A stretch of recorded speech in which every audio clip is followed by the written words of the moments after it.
Halo, Assalamualaikum warahmatullahi wabarakatuh. Salam sejahtera untuk kita semuanya. Rahayu, rahayu, rahayu. Di kesempatan pagi hari ini, pagi yang cerah, pagi yang sangat berbahagia. Di kesempatan pagi hari ini, saya akan mengajak panjenengan semuanya menuju ke Candi Tegowangi. Ini saya bersama beliau Ki Danang Candrajaya menuju sudah di posisi di Candi Tegowangi, akan mengulas atau membuka semuanya sejarah Candi Tegowangi yang letaknya di mana itu? Tegowangi, Pelemahan, Kediri. Ya, Pelemahan dari kota Kediri. Ini Tegowangi ini letaknya dari kota Pare itu kisaran berapa kilo ya, Rio? Dari kota Pare kita masih sekitar 8 kilo, 7 kilo. Oh ya gitu ya. Ya. Oke, sobat semuanya, sahabat Nusantara, mari kita akan berputar-putar mengelilingi dan mensejarahkan dengan Candi Tegowangi.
Gimana Ki? Ini waktunya sudah agak siang. Matahari agak siang. Iya. Kita saudara-saudara kita, teman-teman kita diajak menuju ke Tegowangi, mensejarahkan Candi Tegowangi. Baiklah, mari sahabat Harian Nusantara kita mulai keliling ke Candi Tegowangi. Oke, ayo. Ya, kita menuju jalan utama masuk ya. Ini Mas Hari. Kita lihat Candi Tegowangi berada di sana dan dia menghadap ke barat. Ya. Rekan-rekan Harian Nusantara, ini Candi Tegowanginya. Ya, kira-kira berukuran 11 meter lebih sedikit ya. Berbentuk bujur sangkar ya. Ini menghadap ke barat. Kita menuju situs. Matahari cerah, bersinar terang, Sampurasun, amit kaliman pasang tabe kasabeto ing ilya letuni.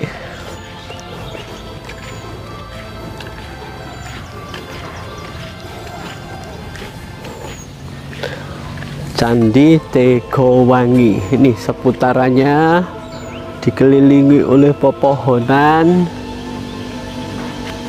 ya. Di sana itu ada pohon-pohon mojo ya, termasuk pohon kuno.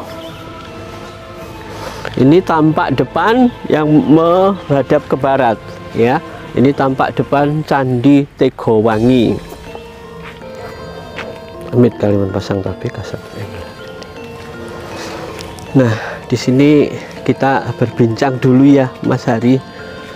Agak dingin suasananya.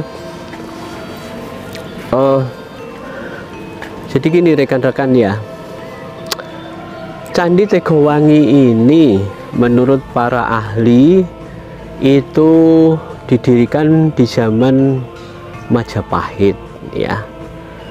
Di pintu masuk tadi, di gerbang, kita bisa membaca sedikit mengenai sinopsis singkat sejarah Candi Tegowangi, bahwa ini adalah tempat pemuliaan Bre Mataun ya, Bre Mataun ya, atau Bre Metaun di zaman kerajaan Majapahit, terutama pada masa Sri Rajasa Nagara atau Prabu Hayam Wuruk ya.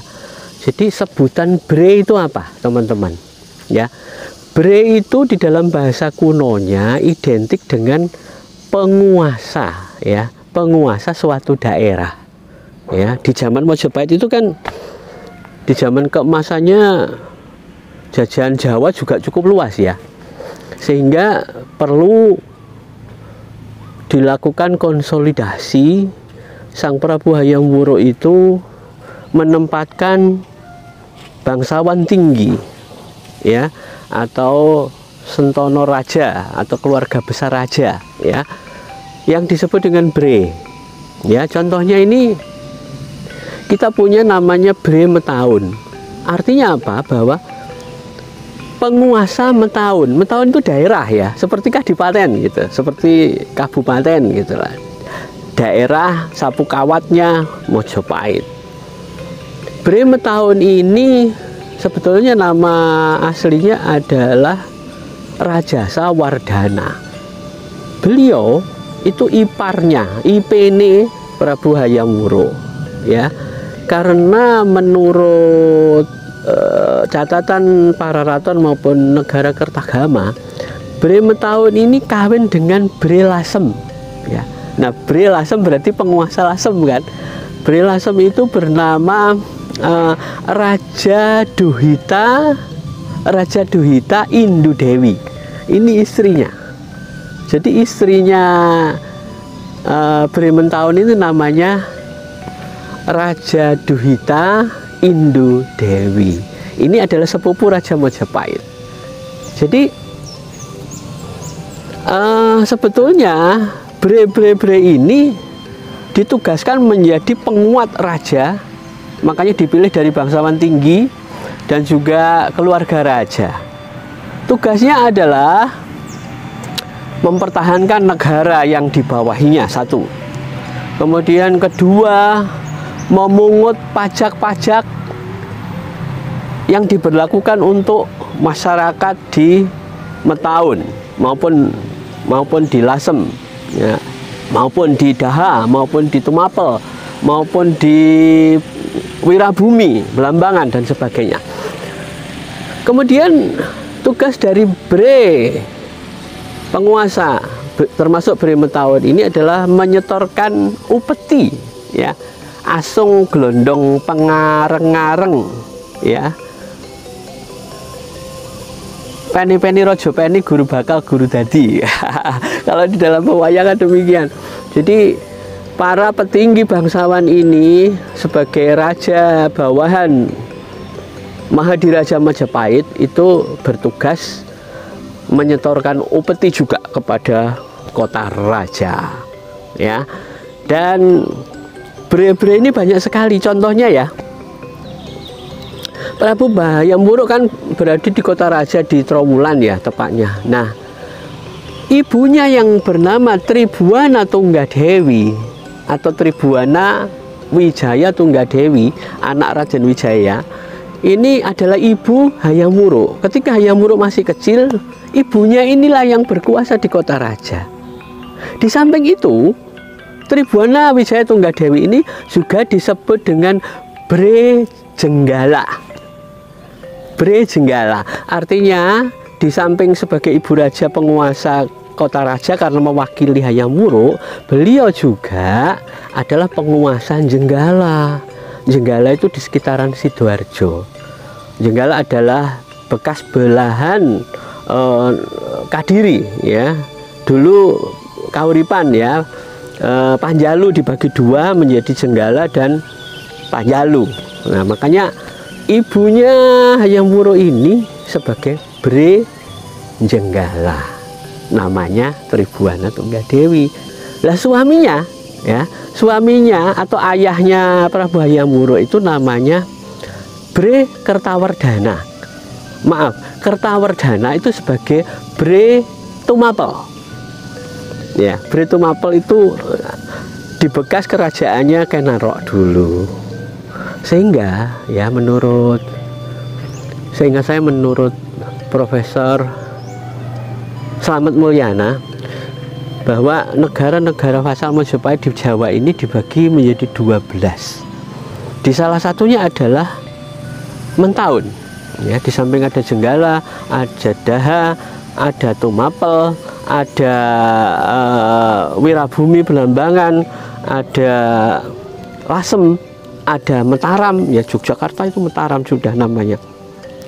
Mentaun, Bre Mentaun yang disebut Raja Sawardhana ini menguasai daerah Bojonegoro dan sekitarnya. Ya, mungkin termasuk wilayah Tegawangi ini gitu loh. Itu menjadi daerah kekuasaan Raja Sawardhana atau Bre Mentaun. Nah, Candi Tegawangi ini terbentuk ya ketika Bre Mentaun itu diperkirakan wafat tahun 1388 Masehi. Ya. Nah, seseorang raja yang mangkat itu boleh diperabukan, dimuliakan, dicandikan itu setelah 12 tahun. Sehingga 1388 ditambah 12 berarti perkiraan pendirian Tegawangi ini pada tahun 1400 Masehi. Ya, setelah Prabu Hayam Wuruk lengser. Nah, Candi Tegawangi ini sudah tercatat loh saudara-saudara ya, teman-teman sahabat Harian Nusantara, tercatat di dalam negara Kertagama dan Pararaton. Nah, karena singkat saya pernah menghafalkan yang di negara Kertagama itu bunyinya begini. Bre Metaun Mokta Dinarma ring Tigawangi Dharma Biseka ring Kusumapura.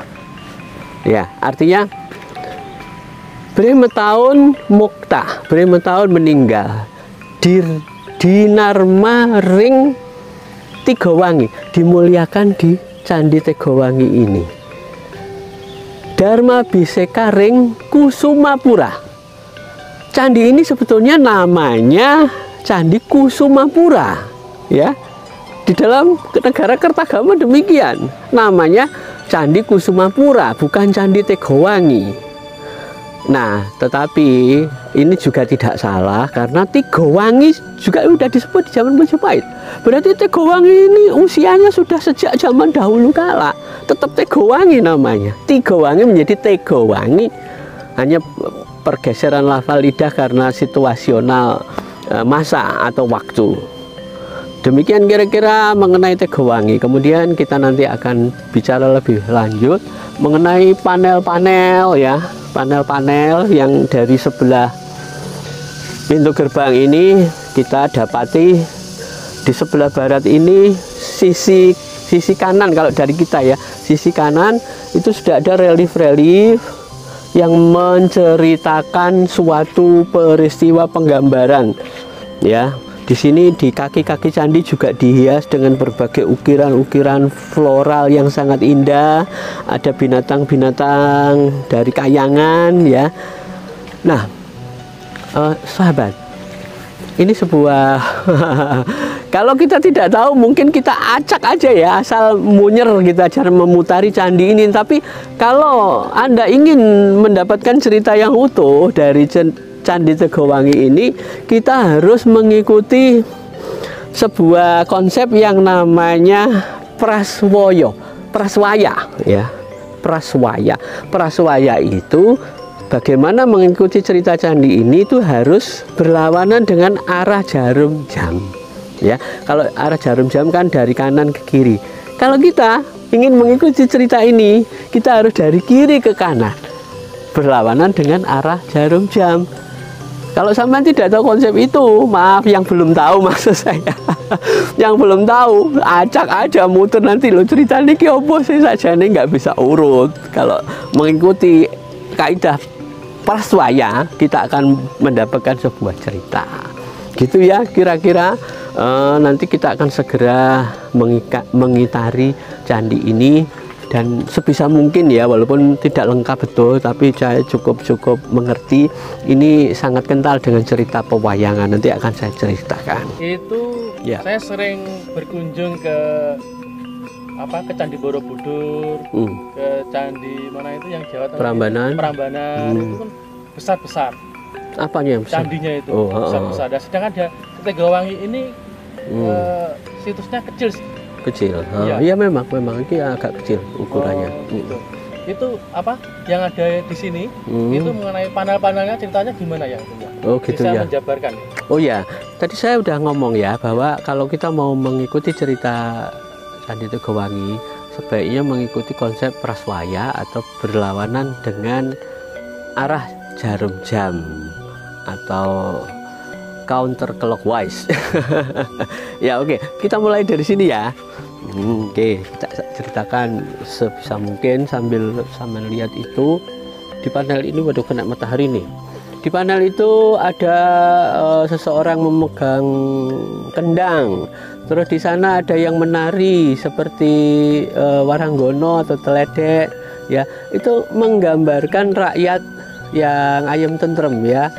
Itu di zaman, kira-kira ini karena penggambarannya adalah penggambaran pewayangan, ini ada di negara Ngamarta ya, negara Amarta, kira-kira demikian. Rakyatnya sudah sangat tentram, gembira ria, serawung atau bergaul satu dengan lainnya dengan damai. Dan disinilah awal penggambaran itu menceritakan bahwa musuh dari Amarta, Indraprasta itu rajanya kan Prabu Pandawa 5, Prabu Yudhistira, Raden Bimoseno, Raden Arjuna, Raden Nakula, dan terakhir bungsunya ini Sadewa. Ini nanti menjadi tokoh di dalam panel Candi Tegowangi ini, Sadewa ini. Kenapa demikian? Oke, ceritanya begini. Pada waktu itu nama ibu Pandawa itu namanya Dewi Kunti ya. Panjangnya nama Dewi Kunti Talibroto. Ini loh, ini penggambaran Dewi Kunti Talibroto itu sedang bersemedi memohon bantuan kepada Dewata Agung ya, yang beliau anggap bisa menyelesaikan masalah itu karena begini. Musuh para Pandawa itu mendapatkan sekutu yang sangat sakti Mandraguna berupa 2 orang raksasa kembar. Itu adalah anak buah dari Rudropati ya, anak buah dari Bathara Kala, konon demikian, sebuah penjelmaan. Namanya Kolontoko dan Kolonjoyo, Kalantaka dan Kalanjaya. Itu terkenal sangat sakti Mandraguna menurut berita-berita dari rakyatnya Prabu Duryudana ya. Saya ngomong A ya, karena ke zaman kuno itu bukan O, A. Prabu Duryudana mendapatkan sekutu Kalantaka dan Kalanjaya, dua orang raksasa yang sangat sakti. Dan beliau ini akan menghancurkan Pandawa sebelum perang Baratayuda. Gitu loh, Mas Hari. Nah, di sini ibu Pandawa namanya Dewi Kunti Talibrata ini memohon kepada Dewata Agung. Yang dia esti, yang dia puja waktu itu adalah Bathari Durga. Bathari Durga loh ya, karena dewa dari sekalian raksasa, maksudnya begitu. Itu dewanya adalah Dewi Durga, sehingga Dewi Kunti sebagai ibu Pandawa minta bantuan Dewi Durga nih dengan bersemedi, sang Dewi, tolonglah saya karena anak-anak saya Pandawa itu mendapatkan musuh baru ini, raksasa dua ini, Kalantaka dan Kalanjaya. Ini gembar nih. Raksasa ada taringnya dengan kepala yang besar, ya. Di situ memakai pakaian bangsawan.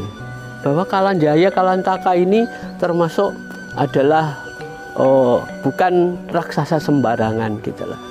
Kemudian datanglah Sang Dewi Durga ini yang berdiri tegak, ya, dewa perempuan yang sangat seram, berambut panjang terurai dengan rahang yang lebar dan bertaring, ya. Itu namanya Dewi Durga atau Batari Durga atau Yang Permoni di dalam pewayangan. Di situ di sebelahnya adalah Dewi Kunti Talibroto yang sedang memohon, duduk kan, tuh duduk bersila.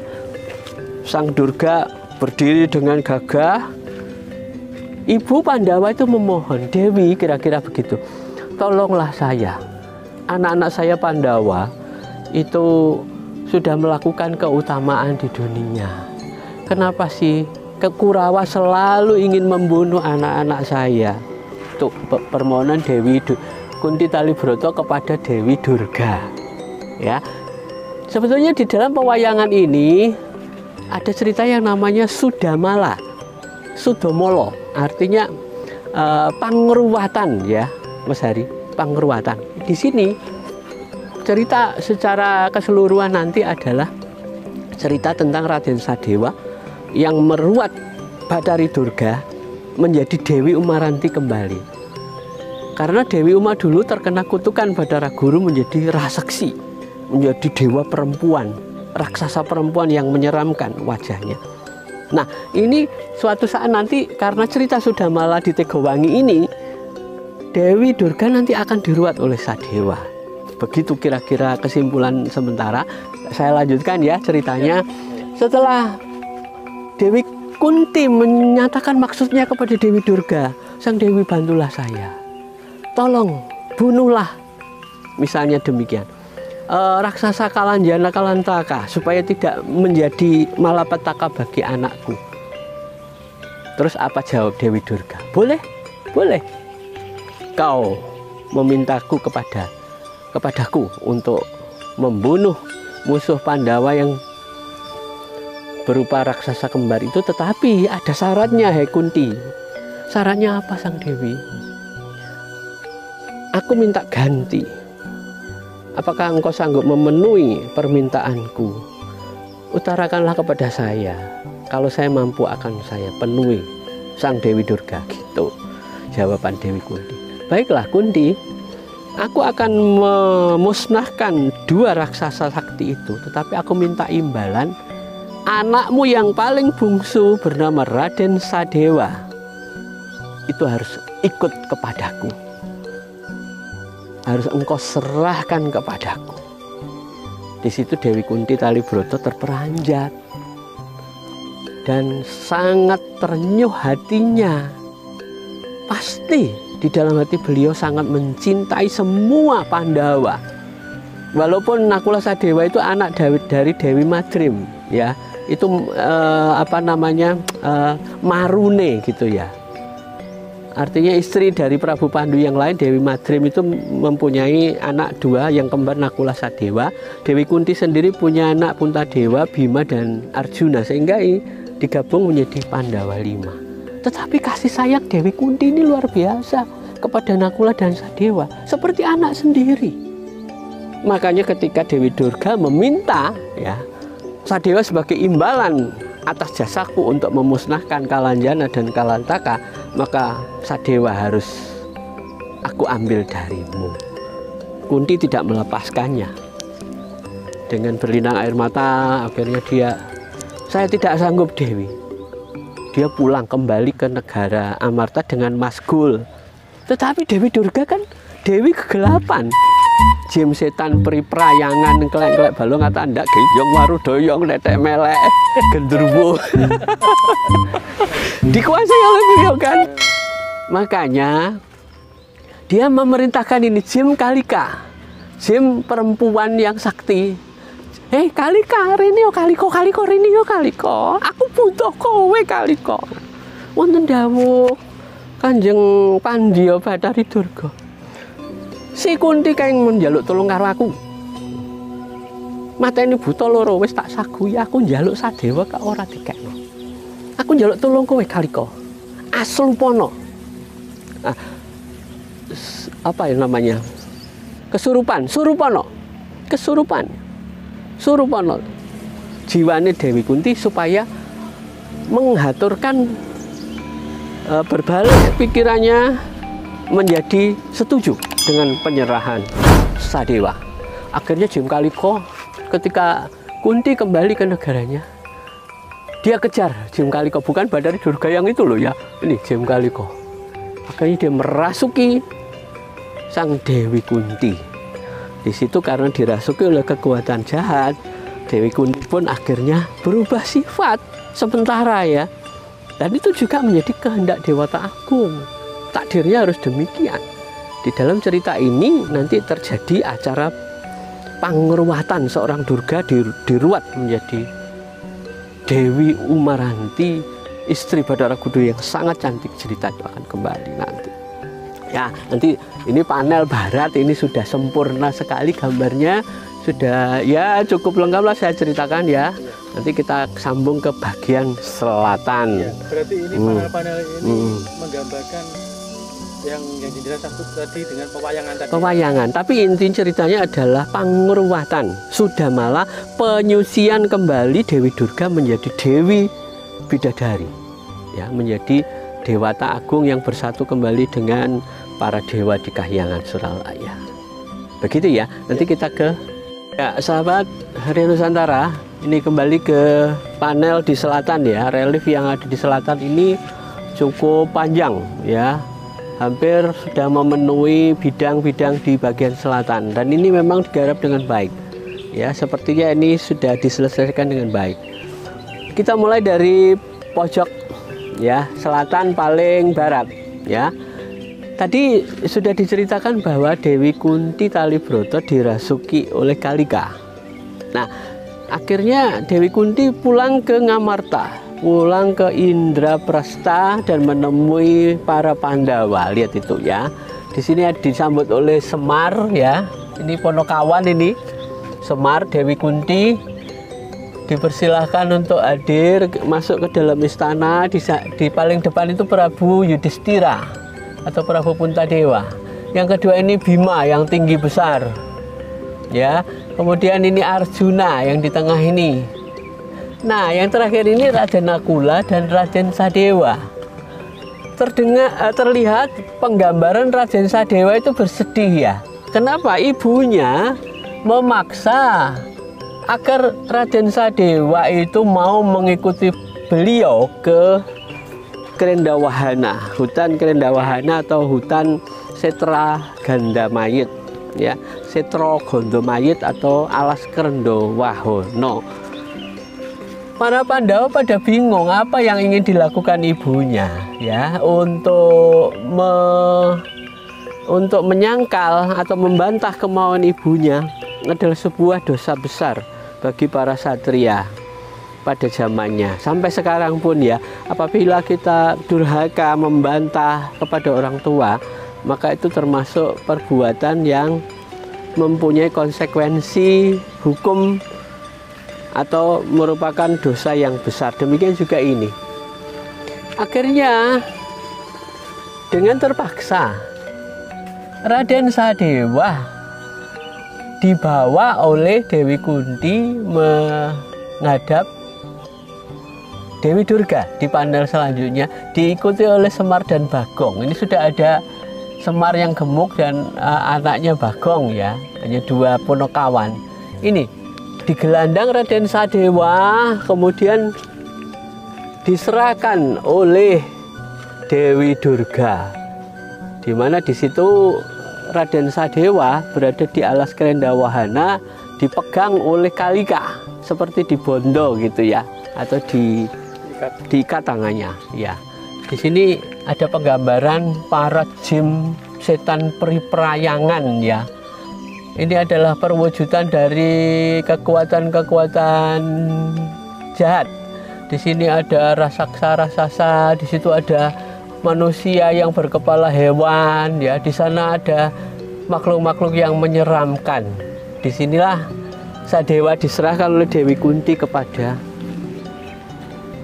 Dewi Durga. Seorang ibu yang sangat mulia budi pekertinya, tidaklah mungkin dalam keadaan sadar, ya, dalam kesejatian jiwa Kunti tidak akan mungkin melepaskan anaknya. Tetapi penggambaran di dalam relief ini bahwa kehendak Dewata mengharuskan seorang Kalika bisa merasuki jiwa Dewi Kunti Talibroto sehingga dia berubah perangai, sehingga menggelandang atau menyeret sang Sadewa bungsu Pandawa untuk diserahkan kepada Dewi Durga. Nah, di situ akhirnya Sadewa adalah satria utama. Walaupun dia tidak setuju dengan ibunya, dia tidak berani memberontak, ya. Dia mituhu atau patuh kepada ibunya sebagai sesembahan di jagat raya ini. Itulah keikhlasan seorang kesatria kepada ibunya. Karena bagaimanapun konsep surga di telapak kaki ibu itu sudah dipunyai oleh bangsa-bangsa di dunia manapun. Apa yang dikehendaki ibunya adalah suatu hal yang menuju kepada kebaikan dan keutamaan. Tidak mungkin seorang ibu melakukan perbuatan untuk mencelakakan anaknya. Akhirnya sang Sadewa bertapa, ya, bertapa. Kemudian sang Sadewa ini didatangi oleh Batara Guru, ya, didatangi oleh Batara Guru dari Kahyangan Suralaya. Disinilah Batara Guru akhirnya merasuk atau menyatu dengan Ragawi Raden Sadewa. Di saat itu Raden Sadewa menjadi sakti Mandraguna, mempunyai kelebihan yaitu yang namanya pangruwatan, sehingga Raden Sadewa diberi julukan Sudomolo atau Raden Sudamala, artinya bisa mensucikan kembali Dewi Durga menjadi putri yang cantik jelita kembali dalam wujud aslinya, yaitu Dewi Umaranti. Ini Batara Guru, ya. Kemudian itu Dewi Umaranti beserta Dayang, ya. Nah, itu penggambaran Raden Sadewa berterima kasih kepada sang Batara Guru. Kemudian ruwatnya Batari Durga menjadi Dewi Umaranti, ya, dikipasi oleh para Dayang. Nah, di sini Batara Guru bersabda kepada Sadewa, titahulun Sadewa dalam pewayangan, ya, sira wis iso ngruwat garwaku Dewi Umaranti balik marang wujud asline, wis dadi widodari maneh.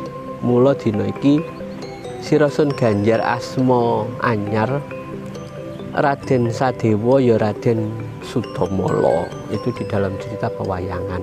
Sarene bisa ngruwat Batari Durga, kabeh mau uga ada dasar panguasaning ulun. Artinya Batara Guru berkata kepada Sadewa bahwa ruwatnya Umaranti itu saya berterima kasih kepadamu, hei Sadewa, dan engkau kuberi anugerah bernama Raden Sudamala. Semua itu atas kehendak alam dan atas kehendakku juga, bahwa hukuman kepada istriku Dewi Umaranti yang waktu itu melakukan dosa yang besar, maka melalui tanganmu dia sudah menjadi ruwat kembali dari watak-watak jahatnya, termasuk menjadi watak kedewataan, dari keburukan rupanya menjadi bidadari kembali dan cantik cerita bersatu kepada Dewata Agung di Suralaya. Nah, hei Sadewa, bahwa ruwatnya Batari Durga ini aku akan memberikan anugerah kepadamu dan saudaramu, saudara kembarmu Raden Nakula, untuk mendapatkan pasangan hidup atau istri. Nah, ruwatnya Sukertonya Durga itu juga ruatnya Sukertonya Raden Sadewa dan Nakula sendiri. Uger Gerlawang kan, dua orang kembar itu akhirnya ruat juga terpengaruh sehingga diminta Bathara Guru, kamu pergilah cari seseorang yang bermimpi jatuh cinta kepadamu, namanya Dewi Pradopo. Endang Pradapa itu adalah putra dari Pandita Prangalas bernama Resi Tamba Perta atau Tombo Perto dalam dunia pewayangan. Sama ini ceritanya demikian. Akhirnya panel berikutnya Bagong dan Semar mengiringi Sadewa. Akhirnya di depan ayahnya Begawan Tombo Perto dikawinkan oleh Dewi Pradopo. Dewi Pradapa ini yang manten berdua sujud kepada mertuanya Sadewa ini Resi Tamba Perta dari Prangalas. Ya, akhirnya di sini ada pahargyan, ya, temantenan dan sebagainya, robyong-robyong. Kemudian Nanggap nggak ya? nanggap jaranan ini, jatil. Ya. Nah, itu ada Semar Bagong ikut bersenang-senang, ya. Lah, tukang nginceng loh Bagong itu. Lihat di sini ada seperti sampean Mas Hari, suka nginceng, biar paling guyon ya. Nah, ini diperkirakan penggambaran Raden Sadewa dan Dewi Pradapa sedang lelumban samudraning asmara pae apa ngarani sedang bercinta. Delanda seorang Hari Bagong ini nginceng, delanda kayak ngono apa ya lumrah, senengane apa ya jejeke ngono.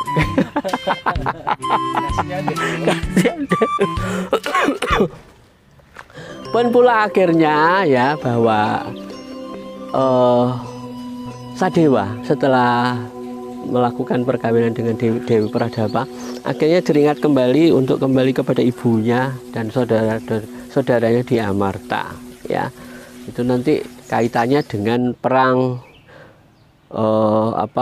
terbunuhnya Kalanjaya dan Kalantaka, ya.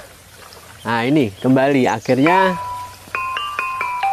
Sang Resi memperkenalkan Raden Sadewa, mengembalikan Sadewa kepada Dewi Kunti dan juga memperkenalkan putrinya Endang Pradapa kepada keluarga. Nah, keluarga Pandawa gitu loh Mas Hari, ya. Akhirnya sudah ruat kembali ke istana membawa seorang istri, dan Sang Resi itu mempunyai anak yang lain yang namanya Dewi Soka. Jadi kakaknya Pradapa itu namanya Dewi Soka dikawinkan dengan Raden Nakula, saudaranya Sadewa itu tadi, sehingga dua-duanya mendapatkan jodoh gitu loh. Nah, di sini penggambaran itu terputus. Seharusnya masih ada perang tanding antara Kalanjaya Kalantaka, sehingga dua raksasa itu sebetulnya juga dewa yang dikutuk oleh Bathara Guru juga. Nanti yang bisa membunuh kedua raksasa itu adalah Nakula dan Sadewa juga, karena mereka raksasa kembar terbunuh oleh satria kembar juga. Itu juga disebut sudah malah melalui tangan Sadewa juga kan, bahwa Kalanjaya Kalantaka pun dikutuk oleh Bathara Guru menjadi raksasa. Di situ terjadi peperangan, dia membantu Kurawa dari pihak Prabu Duryudana untuk menyerang para Pandawa. Akhirnya Kalanjaya dan Kalantaka mati di tangan Nakula dan Sadewa. Tetapi matinya itu berubah wujud menjadi dua, ya, yaitu Bathara Citragada dan Bathara Kembar yang terkena kutukan Bathara Guru, Citragada dan Citrasoma kalau nggak salah namanya. Nah, di sini tidak ada panel itu Mas Hari ya. Ini di panel timur ini mungkin gambarnya masih ada ini ya. Ini kayaknya karena zaman ya, mengalami, memang belum jadi. Tetapi di samping itu tubuh candi ini memang mengalami kerusakan karena waktu. Nah, di sana tuh banyak tuh batu-batu yang berserakan, termasuk ini Mas Heru. Batu-batu yang berserakan seperti ini adalah bagian dari bangunan Tegowangi ini loh. Indah sekali. Ya, tapi karena rusak dan ini reservasinya bagus, artinya pemeliharaan situsnya bagus, sehingga batu-batu ini tidak sampai hilang dibawa oleh tangan-tangan jahil ya. Ini sebagian besar masih ada, Linggoyoni yang indah pun ada di sana. Nah, panel utara ini loh Mas Hari, yang masih kosong itu bukan karena rusak, tidak. Lihat ini, kenapa kita bilang tidak rusak? Loh ini loh, belum ada gambar apa-apa. Ya, belum ada tempelan-tempelan lukisan di sini. Yang bagian utara memang belum dipasang atau belum diselesaikan pengukirannya. Jadi cerita Sudamala itu secara inti sudah terkena ya, tetapi masih ada bagian-bagian yang kurang menjadi menjadi cerita Pangruatan. Nah ini loh Mas Hari, Candi Tegowangi cukup penting. Jadi dalang-dalang itu mengambil lakon Murwokolo, Sudomolo, Pangruatan dari candi ini. Sayangnya panel yang di sebelah utara ini memang belum jadi. Kemungkinan gini Mas Hari, ayo kita cari tempat yang redok. Kemungkinan tafsirnya begini loh. Iya.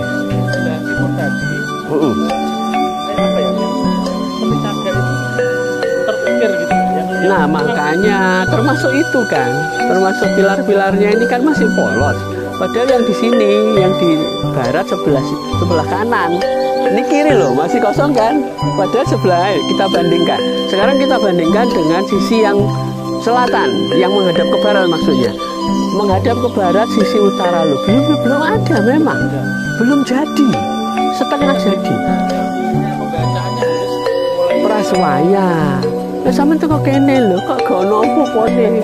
Moro-moro ono gambar di sana. Nggak bisa runtut kalau dari belakang. Iki apa ya? Ya kan, terbukti kan. Nah, di sini nah, nih dari pilar yang sebelah barat tapi di sisi selatan lihat sudah komplit semuanya. Loh, pilar-pilarnya sudah ada ukir. Ini ada penari-penari yang sedang bergembira iki nggak mau kendang seperti saya sampai nyeleng dikendangi orang ini gitu loh ya. Ya di sini Raja Aduh gini Mas Hari, kemungkinan ya panel-panel di sebelah utara itu belum jadi. Kenapa ya? Karena ini kan di tahun 1400 berdiri, berarti kan selesainya itu setelah Prabu Hayam Wuruk mangkat. Memang terkenal setelah Hayam Wuruk mangkat itu disertai dengan meninggalnya Gajah Mada terlebih dahulu, baru Prabu Hayam Wuruk. Itu figur superior Mojopahit sudah mulai pudar. Ketokohan kedua orang ini yang sangat berwibawa dan dihormati ya itu mulai pudar, sehingga di dalam tubuh kerajaan Majapahit sendiri sepeninggal Prabu Hayam Wuruk sudah mulai ada bibit-bibit perebutan kekuasaan. Ya, kemungkinan setelah itu Mentahun pun sudah mangkat. Penggantinya siapa itu masih dalam konsep-konsep pertikaian, Mas Hari. Iya. Termasuk keluarga Majapahit yang lain, yang di Lumajang, yang di Belambangan, yang di Mentahun, yang di Lasem, yang di Mataram, yang di Blitar, ya itu semua bertikai. Sehingga kalau dalam suasana peperangan, ya Mas Hari ya, mungkin Mentahun sudah diperhatikan di sini. Hanya saja candinya belum terselesaikan dengan baik. Bergantinya penguasa, kota raja sendiri dalam keadaan konflik politik yang berkepanjangan, otomatis ya maaf, candinya bisa terbengkelai gitu. Semacam misalnya kalau kita membuat proyek jalan tol atau proyek mercusuar lainnya pada saat itu masih kemungkinan aman-aman saja, kemudian diserang oleh musuh, otomatis mercusuarnya kan berhenti, terhambat. Nah demikianlah kira-kira kenapa Candi Tegowangi ini menurut tafsir pribadi loh ya Mas Hari, Saya belum tahu perkembangan para ahli sejarah, apakah panel-panel ini terbengkelai karena apa. Tetapi jelas menyatakan bahwa di dalam bangunan Tegowangi yang panel sebelah utara dan sebagian timur sepenuhnya sampai sisi kanan candi yang menghadap ke sebelah barat kosong. Artinya sudah dipersiapkan panel-panel itu diukir tentunya dengan paripurna dalam sebuah konsep cerita Hindu ya, tetapi karena situasi dan kondisi tidak memungkinkan sehingga belum terselesaikan. Ya tadi Mas Hari kan tanya bebatuan yang ada di sini itu, tadi saya ulangi ya. Ini loh, ada linggo yoni yang indah. Ayo kita ke situ. Ini termasuk lambang dari Siwa ya. Ini linggo dan yoni, Mas. Nah, ini yoninya seperti ini. Ini nama yoni, berukir. Yoni itu lambang pradono atau femininitas, perempuan. Sifatnya loh, ini loh, sifatnya perempuan. Dan linggo yang ini ya, mana? Yang ini sering ada ini. Pancuran. Hubungan ini. Hah? Hubungan ini. Apanya? Itu yang atas itu. Bunga. Ya. Ya ini karena disajeni toh Mas nih. Saya nemukan dupa. Gitu. Ya karena orang Jawa kan memang sejak dulu kala saya pernah mengulas bahwa esensi sajen bukanlah identik dengan penyembahan bagi orang Jawa. Ya artinya orang Jawa itu bersifatnya menghormati peninggalan para luhur, menghormati yang menciptakan lingga dan yoni ini. Ya, ini ada kepala naga yang menyangga bentuk yoni keseluruhan, indah sekali loh. Yoni Tegowangi ini berukir full. Ini motifnya apa ini? Ini apa? Ini singa naga atau apa? Ini naga, Mas. Naga. Jadi naga, ya. Naga Pertala, ya, dewa bumi. Dewa bumi karena bumi kan disebut ibu pertiwi. Dewa bumi adalah Nogogini dan Bathara sampai lupa, Bathara Antaboga yang ada di Sapta Pertolo di dalam bumi. Dan ini tempatnya linggo. Linggo itu berupa seperti maskulinitas, lambang kelelakian. Ya, seperti tugu, ya, seperti falus, ya, kasarannya seperti kelamin laki-laki walaupun berbentuk stilasi. Itu biasanya ditancapkan di dalam lubang yoni ini. Lambang Bopo Angkoso, Ibu Pertiwi, laki-laki perempuan, Purusa dan Pradono. Ya, itu adalah takdir alam, ditakdirkan seperti itu. Sifat laki-laki dan sifat perempuan. Bisa diartikan gelap dan terang. Jelek seperti sampean, ada yang ganteng seperti saya, ada cantik, ada ini penggambaran naik lembu andini ya, Bathara Guru sedang naik titiannya lembu andini, dan ini adalah bagian-bagian dari candi, Mas. Kenapa berserakan loh? Itu loh, ternyata ada panel-panel berukir. Nih, kita lihat di sini. Ini panel-panel berukir. Ini berupa kunci-kunci pojok candi kan. Nah, ini terkait satu sama lain. Ini adalah bagian dari candi yang karena waktu rusak. Jadi puncak dari candi ini bagus, Mas, tentunya. Ya, ini kalau sudah dilakukan renovasi total, pasti kita semua akan bangga. Seperti tidak kalah indahnya. Makanya ya kita berharap semoga pemerintahan negara kita menjadi lebih makmur, menjadi lebih sejahtera, sehingga bisa lebih memperhatikan situs-situs sejarah yang penuh dengan ajaran luhur dan bertingkat tinggi ini untuk bisa direnovasi, terutama Candi Tegowangi itu pada waktunya saya yakin akan menjadi wisata budaya. Ya, wisata budaya bisa menciptakan event-event tertentu, dan ini bisa menjadi situs-situs religius untuk mereka-mereka yang beragama Hindu, Buddha maupun lainnya yang ingin sekali melakukan keselarasan di candi-candi ini. Nah ini adalah bagian. Nah, iya. Zaman dulu ya, seperti sampean tahu di Candi Prambanan kan? Prambanan itu Candi Siwa, juga ada Candi Perwara namanya. Candi Perwara, candi dampingannya. Candi Wisnu juga ada perwaranya. Demikian juga Candi Brahma ada perwaranya. Nah ini seperti konsepsi Hindu, ini juga disebut Candi Perwara sebagai candi pendamping dari Tegowangi. Iya, ini disebut Candi Perwara. Ini sama motifnya di zaman Majapahit, Mas Hari. Dan di sini sudah nah ini panel-panel ini juga bisa diceritakan.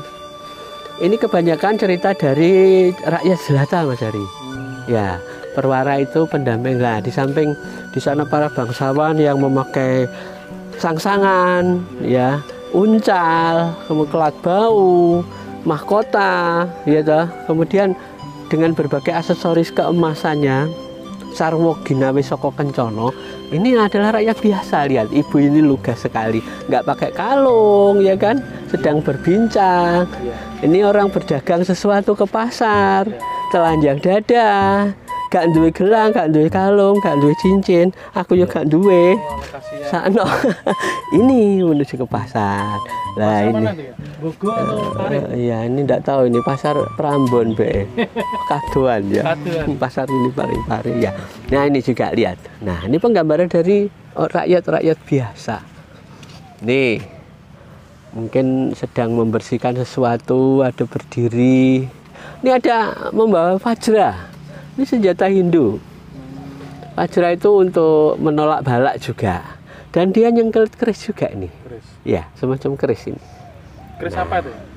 Ya, mungkin kayak keris pendek gitu ya, patrem mungkin. Ini wanita apa pria? Pria. Ya keris, ya. Sudah nyandang keris.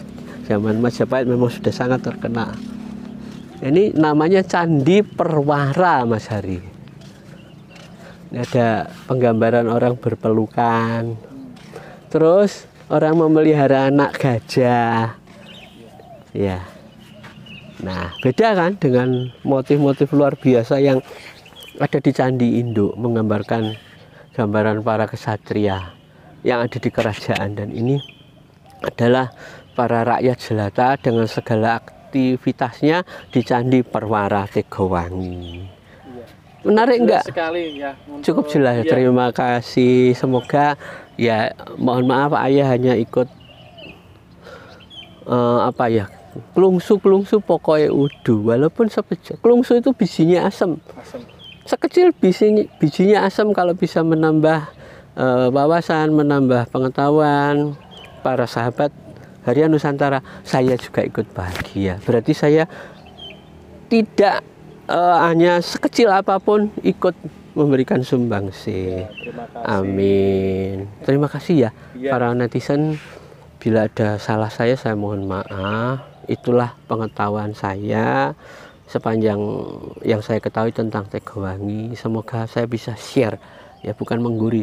Kita share, berbagi supaya sama-sama mempunyai kepahaman dalam pelestarian budaya. Terima kasih. Ya, terima kasih ya. Assalamualaikum warahmatullahi wabarakatuh. Om Swastiastu. Salam kebajikan, salam sejahtera, rahayu sagung, dumadi, om santi santi santi, matur nuwun. Ayo Mas Hari, kita cari kopi ya. Hahaha. Kita cari ngopi yuk. Terima kasih. Sama shoot kembali dari kejauhan Mas Hari. Apik loh Mas Hari. Oh, indah sekali kan? Mari masyarakat yang belum tahu Tegowangi datang ke sini untuk bisa menggali lebih banyak nilai-nilai kearifan lokal bangsa. Dari Kota Pari ini sekitar 7 kilo, 8 kilo ya?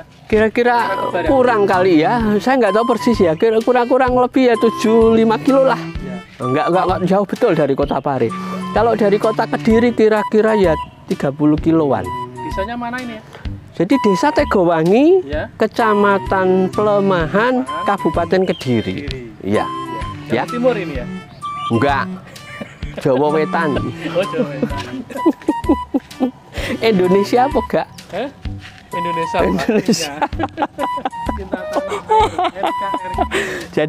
Jadi ya Tegawangi itu di desa Tegawangi, Kecamatan Pelemahan, Kabupaten Kediri, Jawa Timur, Pulau Jawa, Republik Indonesia. Cukup jelas sekali. Sip.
Thank you.